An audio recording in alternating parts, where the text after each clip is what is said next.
নমস্কার, আমি প্রীতি। আপনারা দেখছেন আমার চ্যানেল বাঙালির ঘরকন্না। এটা একটা রিকোয়েস্ট ভিডিও। অনেক বন্ধুই আমার কাছে জানতে চেয়েছেন যে নিরামিষভাবে কী করে ব্রোকলি রান্না করতে হয়, একটু যদি সেই রেসিপিটা শেয়ার করা যায়। চলুন তাহলে দেখে নেওয়া যাক কীভাবে এটা রান্না করা যেতে পারে। আমি এখানে 2টো আলু, 2টো টমেটো, কিছুটা মটরশুঁটি, কাঁচা লঙ্কা আর নিয়ে নিয়েছি একটা ব্রোকলি। ব্রোকলির বাড়তি অংশটাকে আমি বাদ দিয়ে দিয়েছি। এবার ফুলগুলোকে আমি ছোট ছোট করে কেটে নেব। যে ফুলগুলো বড় রয়েছে সেগুলোকে কেটে মাঝখান থেকে চিড়ে নিয়ে মাঝারি সাইজ করে নিতে হবে। আমি এইভাবে সব ফুলগুলোকেই কেটে নেব। প্রত্যেকটা একই মাপের হবে। ফুলকপিগুলো কাটা হয়ে গেছে, দেখুন প্রত্যেকটা একই মাপের হয়েছে। এবার আমি নিয়ে নেব একটা কড়াইয়ে কিছুটা জল, আর তার মধ্যে দিয়ে দেব 1 চা চামচ লবণ। এবার এই জলটার মধ্যে আমি দিয়ে দেব কেটে রাখা ব্রোকলি ফুলগুলোকে। এগুলো একটুখানি ভাপিয়ে নিতে হবে, পুরো সিদ্ধ করলে চলবে না। এবার ঢাকা দিয়ে এটাকে ভাপিয়ে নিতে হবে। ফুলকপিগুলো ভাপানো হয়ে গেছে। এবার এগুলোকে জল ঝরিয়ে জল থেকে এগুলোকে তুলে নিতে হবে।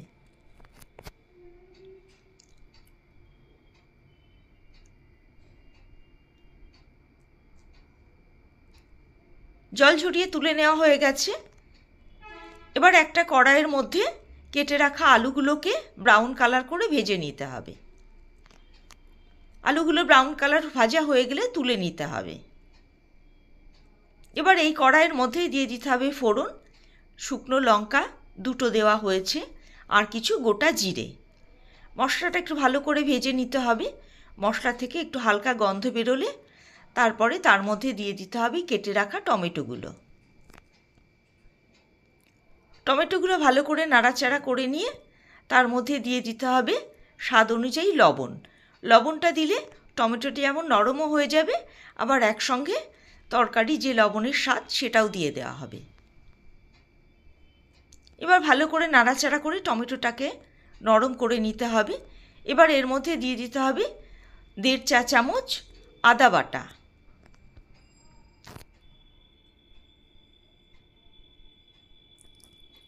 আদা বাটাটা ভালো করে টমেটোর সঙ্গে মিশিয়ে নিতে হবে। এবার এর মধ্যে দিয়ে দিতে হবে 1 চা চামচ জিরের গুঁড়ো। পুরো রান্নাটাই করেছি আমি এখানে সর্ষের তেলে। আর দিয়ে দেবো 1/2 চা চামচ ধনে গুঁড়ো। এবার এটাকে ভালো করে নাড়াচাড়া করে মশলাটাকে কষিয়ে নিতে হবে।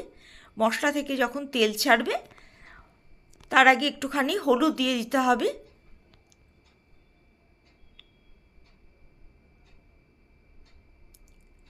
মশলা থেকে তেল ছাড়লে তার মধ্যে দিয়ে দিতে হবে মটরশুঁটি আর চিড়ে রাখা কাঁচা লঙ্কাগুলো। মটরশুঁটিটা সিদ্ধ হতে একটু সময় নেয়, সেই জন্য এটাকে আগে দিতে হবে। দিয়ে এটাকে ভালো করে নাড়াচাড়া করে এটাকে কষিয়ে নিতে হবে। মটরশুঁটি কষানো হয়ে গেলে এর মধ্যে দিয়ে দিতে হবে 1/2 চামচ কাশ্মীরি লঙ্কার গুঁড়ো।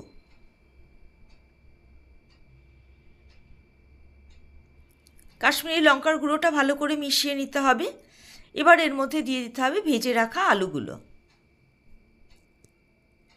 আলুগুলো মশলার সঙ্গে ভালো করে কষিয়ে নিতে হবে। কষিয়ে নিয়ে এর মধ্যে দিয়ে দিতে হবে বড় কাপের 1.5 কাপ জল। গরম জল এখানে ব্যবহার করতে হবে। এবার এটাকে ঢাকা দিয়ে মিনিট 5 জন্য ফুটতে দিতে হবে। 5 মিনিট পর ঢাকাটা খুলে দেখে নিতে হবে আলুগুলো সিদ্ধ হয়েছে কিনা। আলুগুলো 50% সিদ্ধ হলে তাহলে বুঝে নিতে হবে যে তরকারির পরিমাণটা ঠিক আছে।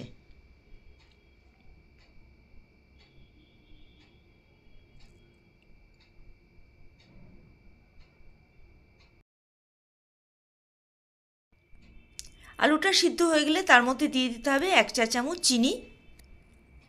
আর হাফ চা চামচ গরম মশলার গুঁড়ো, আর দিতে হবে 1 চামচ ঘি। এবার সব কিছু দিয়ে ভালো করে নেড়ে চেড়ে এটাকে আবার ঢাকা দিয়ে ফুটতে দিতে হবে।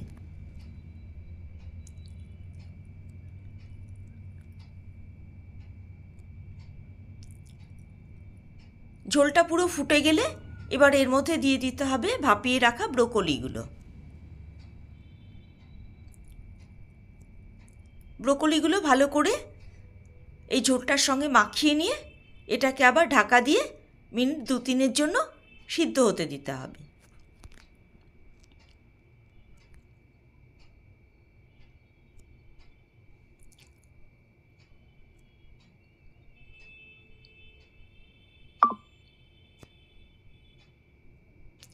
দু 3 মিনিট পর ঢাকনাটা খুলে দেখে নিতে হবে যে ঝোলটা সমপরিমাণে আছে কিনা এবং ব্রোকলিগুলোও সব ঝোলের সঙ্গে মিশে গেছে কিনা।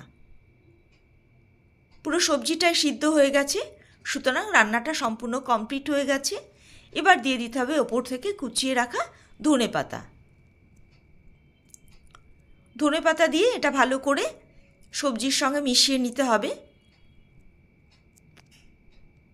রান্নাটা কমপ্লিট হয়ে গেল। যারা আমার ভিডিওটা দেখছেন তাদেরকে অসংখ্য ধন্যবাদ। যারা আমার ভিডিওটাকে সাবস্ক্রাইব করেছেন তাদেরকেও অসংখ্য ধন্যবাদ। আর যারা নতুন আমার ভিডিও দেখছেন তাদের কাছে অনুরোধ, অবশ্য করে একটা লাইক, শেয়ার এবং সাবস্ক্রাইব করবেন। আর ঠিক এইভাবে রান্না করে আপনাদের কেমন লেগেছে সে মতামতটা অবশ্য করেই কমেন্ট বক্সে আমাকে জানাবেন।